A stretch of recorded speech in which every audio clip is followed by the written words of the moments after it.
The UFC train rolls along on Saturday. They are in Hamburg, and the main event is one that we have been talking about for over a decade. It's Andrei Arlovski against Josh Barnett. Main event. How about this? Old school fans love this. Josh Barnett joining us right now via the magic of Skype. I do believe there he is. Josh, how are you? Hello, Ariel. Ich bin Hamburg, Deutschland. Oh, wow. Do you speak German? Yeah, no. No. In fact, what little German I can remember from high school, it gets overtaken by the urge to speak Japanese to German people. And in this day and age, I don't think it would go over as well. World War II jokes. Oh, yes. Okay, let's stay away from that. Before I actually start the interview, I want to tell everyone, pay close attention to this conversation with Josh, because afterwards, New York Rick is going to ask you a trivia question. The first person to get it right, based off of what Josh says in this interview, is going to get a signed DVD copy of Never Back Down, No Surrender, right? There it is. There it is. Yeah. You know, and I will actually pull out the liner. Oh my. Sign it, you know. Well, I mean, this is the way to do it. This is like the legit. The certificate. Who knows? I mean, yeah. You could, yeah. I'm going to have it notarized, and I'll file the form in triplicate. It'll be absolutely official. Holy moly, just did it on the air. Yeah. And you know what?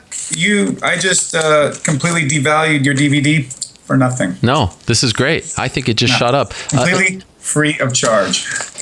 I think that our man New York Rick is going to rig the competition, because he told me he's a massive fan of this franchise. He sort of marked out when I told him yes. So we'll see what happens. Into teenage coming of age stories, I see.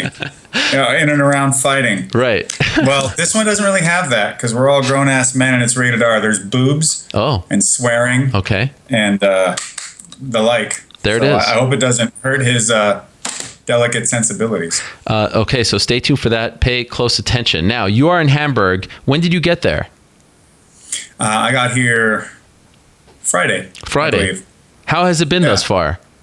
How have the German people received you? Yeah, ganz geil. You play the part very well, if I may say. Oh, you don't say. Yeah, could be a little German there. Could be a little German in you. Do you have any German ancestry in your Yes, I do. You do? Yeah. Who? Which part of your family tree is German? Mainly my dad's side, but my mother's side has some as well. Has this been something on the bucket list to fight in Germany? I mean, I'll pretty much fight anywhere. If the pay is right, I'll show up in your car park. Okay. In Toronto. You know, the hell with it. But, okay. Coming to Germany, I've always wanted to spend time in Western Europe, and I've always wanted to do Northern Europe, Germany, Scandinavian countries, just to get a glimpse of the area, the people, the culture. And I hadn't had a chance to do that yet. So to be able to come over here, and all I have to do is beat up Andrei Arlovski, well, it's a dream come true. True or false, you will actually be repping Germany on your fight kit this Saturday. Is that true? It is true. They had they've got a really cool looking flag. Yes. An awesome eagle on it. And two, it also has to do with, not only is it because I have a lot of German blood in my veins, but the color scheme works out a whole lot better too. I know that they're starting to personalize things to a degree, but coming from a guy that used to make all of his own stuff, this Reebok thing, as much as I've actually found no issue with the gear and working with the people. I designed everything to fit me, to be the colors I want them to be, everything the way I want it. So to lose that bit of individualism has been a bit of a struggle. Does it feel like a piece of you kind of dies when you can't put your personal touch on things? If there was any soul left, maybe. Now, if this were pro wrestling, is this kind of like... If it were. Yes. Is this like your version of the cheap pop to go with the local flag? It is a cheap pop. I will totally own up to it. Okay. Yes, it's a cheap pop. But I do have I have ties to it, Fair enough. Bloodlines in any case. But we all, Germans, they loved Odin too. They're basically all the same god structures as Sweden and Norway. and the likes in Denmark. Right. But it's not like showing up in Philly and just wearing a Flyers jersey as you walk out to the ring. Now that's a real cheap pop. Right. This is a somewhat cheap pop. Subtle. And he's European, so you're kind of trying. I wonder who will be the babyface. Who will be you're always the babyface in my eyes, even though you kind of moved away from that moniker.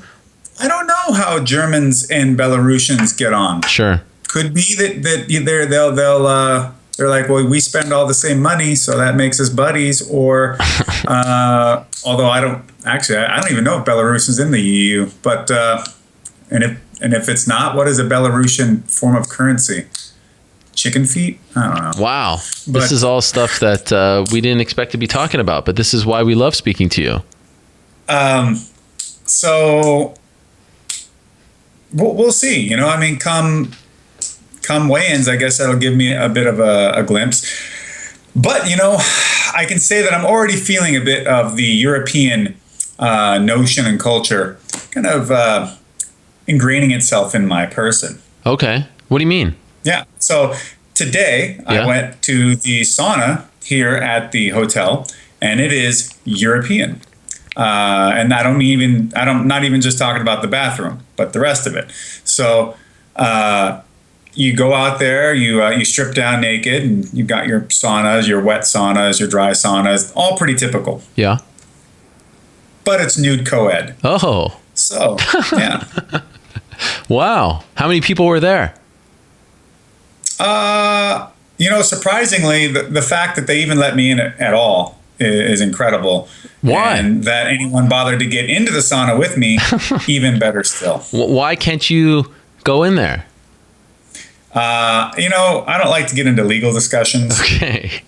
All right. Fair enough. On air. All right. My lawyer has advised me to not speak about this, but nonetheless, it was a very relaxing time had by all, I imagine. I remembered to hydrate afterwards. We got 2 girls on this card too, and if they're going to be, I'm going to assume they're staying in the same hotel as us. Yes. And all these fighters are going to be cutting weight. So I just can't wait to see how that goes. You don't have to strip down, right? I mean, it's kind of optional. No, you don't have to. I don't think there's anybody, forcing you at Schnitzel Point. But they're not threatening you with a really obnoxious-looking sausage to do so. But nonetheless, I don't know. Even still, if there's people, let's say the girls are in bikinis, right? And there's just a bunch of Germans just running around, just flopping everywhere left and right. Right. A good 75-year-old, that'd be good. Motivation to cut some weight, get out of there as soon as possible. Now, where are we at mentally going into this fight? I like to take the temperature here because I watched this Battle Lines show that the UFC put out, which I thought was nicely produced. There wasn't a lot of yelling and screaming. It was just kind of chill, and it gave us great insight into where you're at and where Andrei is at. But it did focus a lot on, your age and how long you've been in the UFC and him as well. Where are we at mentally as far as your career is concerned going into this fight? Well, first off, I want to know, how are you taking the temperature here? Because that's really important information, to be perfectly honest. If we're talking in the armpit, that's cool. Even just, forehead to the hand, to the back of the hand to the forehead, I'm all right with that. But if we want to get more intimate, I don't know. You are my manager. That's right. That's right. I think I would prefer the hand of a certified technician. Fair enough. At least somebody that went to some DeVry Institute and got an X-ray lab technician degree. I'll accept that. Okay. Because with their irradiated hands, they got to be clean. My mental state is as good as it's been. I actually asked for this fight because I'm not the only old geezer on this thing. Andrei, he's just as old as I am, essentially. And the fact that he's been knocked out 12 times means he's probably even older yet. I'm aiming to make it 13. But the camp went fantastically well. I'm sorry that there wasn't as much yelling and screaming as you must be used to in terms of UFC pre-fight footage. I'm good. I've not watched a lot of these, but that was my original motivation. Was I was asking the line producer, I'm like, how much yelling and screaming do you need for this? I don't want any. I want to make sure that my core market isn't disappointed. So I liked it. You were doing laundry. It was great. It got me really fired up to watch a fight. It happens. I had a great camp. It went really fantastic.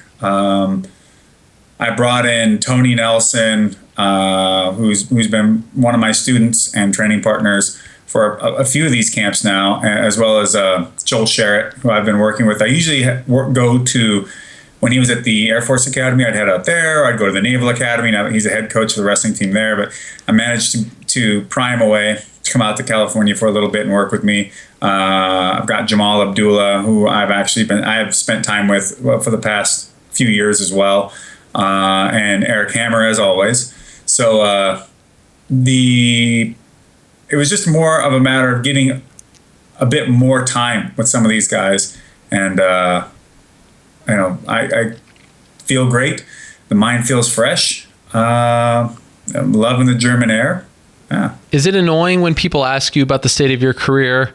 How many fights you have left? What's going on? Are you thinking about retiring? Is this an annoying question? Is this your way of asking that question without actually asking? No, it's not. But I just feel like after the Rothwell fight, you went on Twitter and there's, this is something that is discussed. The fight game, Carlos Condit is talking about it. We had Rashad Evans. This is a part of the game, right? As you know. And sometimes fighters stick around too long. Sometimes they leave early. It's always a fascinating part of the game. And I know you're a student of the game. Well, so I'm curious how you... honestly,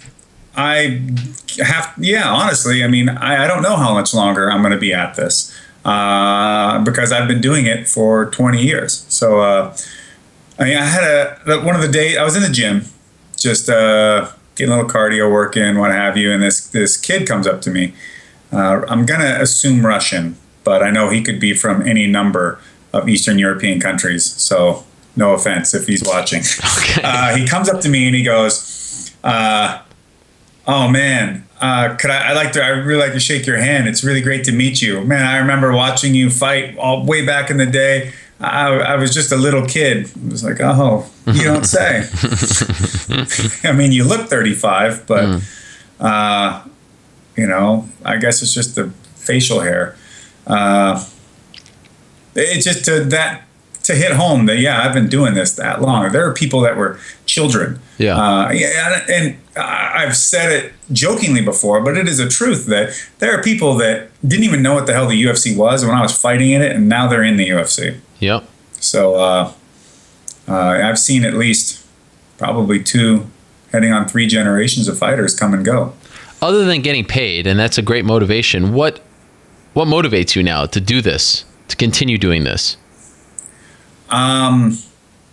Honestly, just to keep having the opportunity to come on the MMA Hour and talk to you, Ariel. I feel like there's not a whole lot at which a man could be motivated to even get out of bed in the morning, but knowing that light at the end of the tunnel, that luminescent glow from the screen on the other side of the Skype session, it does something.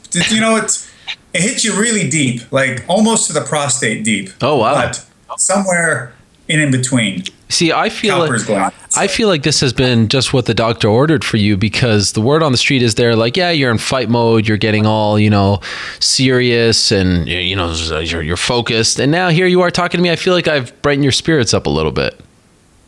Yeah, I think it's safe to say that. I think that you're a little bit of a ray of sunshine in my life.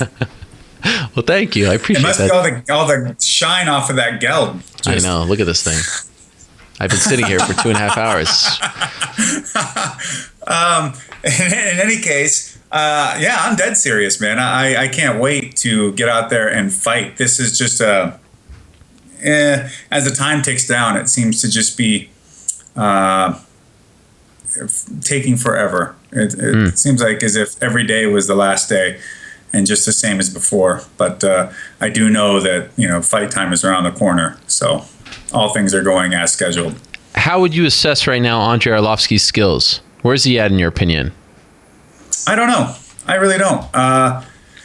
he's done so much over so long of a career, and everybody has witnessed his talent time and time again. But I'd like to think that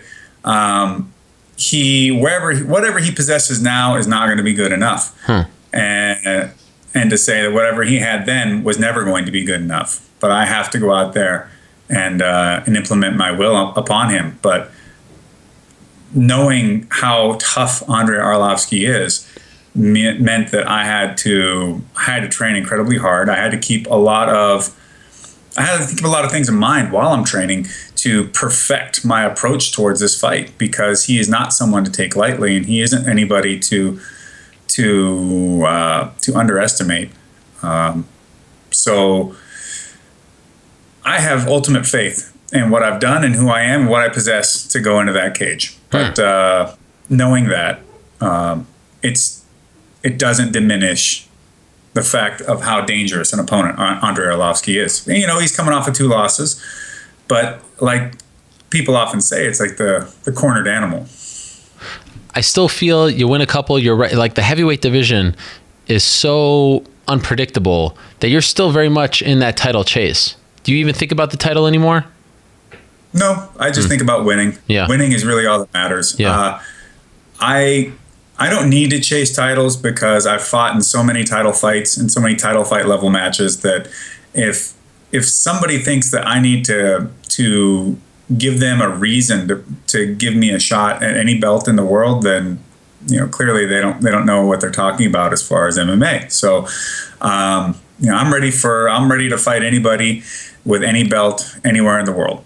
And this fight could be a title fight in the UFC. It could be a title fight anywhere. It just so happens that it's not, but it is the main event.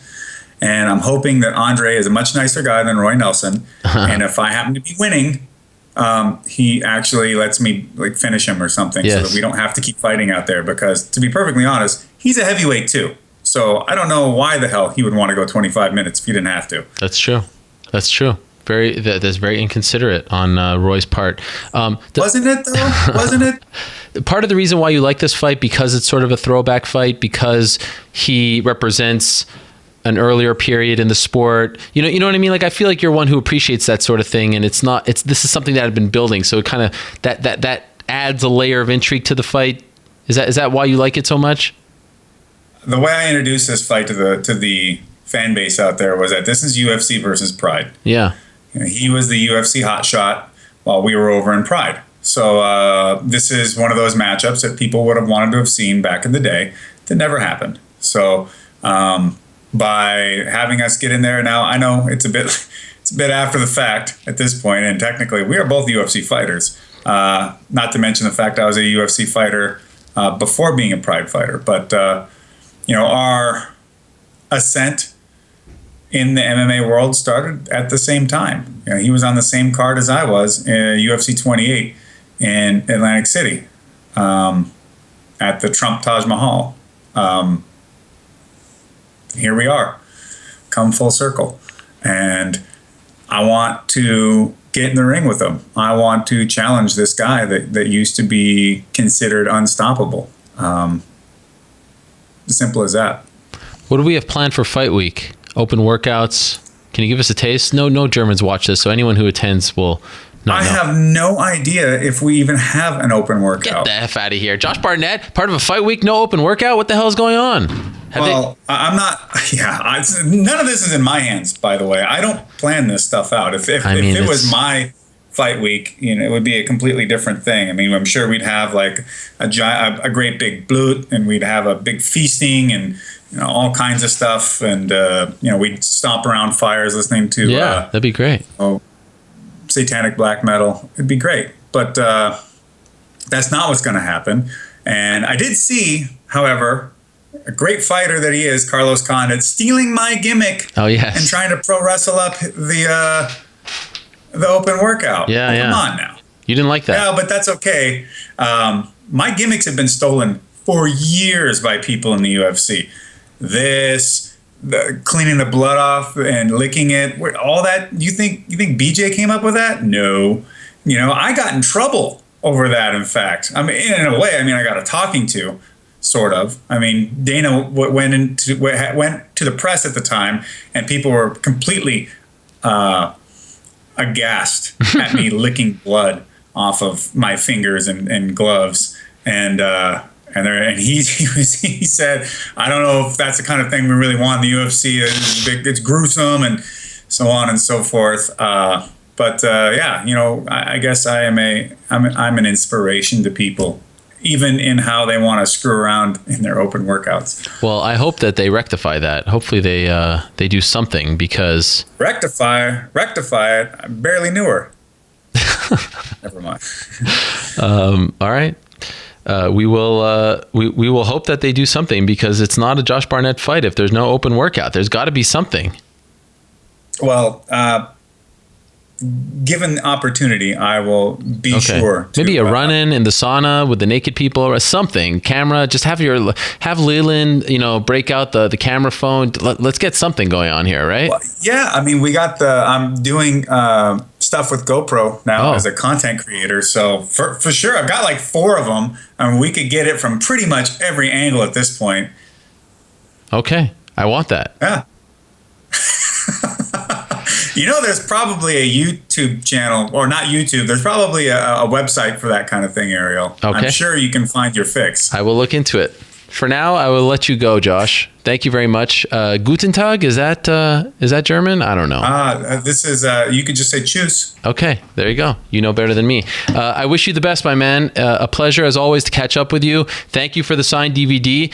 We'll be putting that out there in a second. Appreciate that. And we'll be watching this Saturday afternoon here in the United States, live on Fight Pass. It's Josh Barnett versus Andrei Arlovski. And worth noting, a very, very good card. The return of Alexander Gustafsson. Hasn't fought in around 11 months. Alira Latifi against Ryan Bader. I mean, there's a lot to like on this card, so do check that out. Dalby? Yes, Nick Dalby. He's a great prospect. Denmark. I love watching the karate action of Nick Dalby. Yes, Denmark's own. So we appreciate it, and we'll be watching. Thank you, Josh. All the best to you. See you. There he is, Josh Barnett, stopping by live from Hamburg, Germany.